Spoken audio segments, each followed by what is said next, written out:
Gen yon proverbe haïtien qui dit créole parler, créole comprendre. Eh bien, à partir de 13 septembre 2023, sous son monde qui fait un azil affirmatif et ou pas gen un entèprèt avec ou nan interview, imigrasyon ka ferme un dossier azil ou bien voyo devant tribunal. Moi c'est avocat Richard. Moi son avocat qui a pratiqué droit dans dossier imigrasyon États-Unis. À partir du 13 septembre 2023, imigrasyon décidé que tout le monde qui fait asile affirmatif faut que yo gen un entèprèt pour koyo.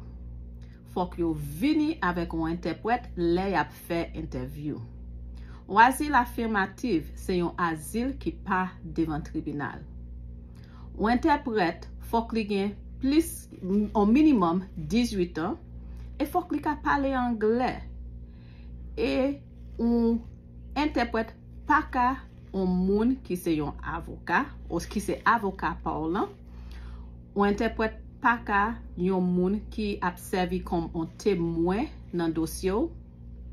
Yon entèprèt pas ka yon moun qui travaille dans pays qui au sorti.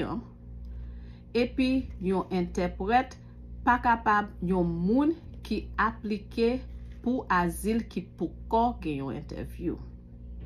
Ça veut dire faut ou commencer penser de qui est qui pral servi comme interprète lè ou gen pour al interview pour asile.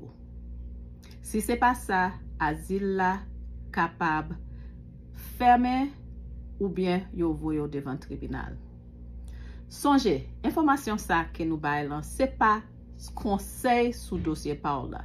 Si vous avez gen conseil sous dossier, ou ka rele nous dans 954 278 93 32 954 278 93 32. Merci.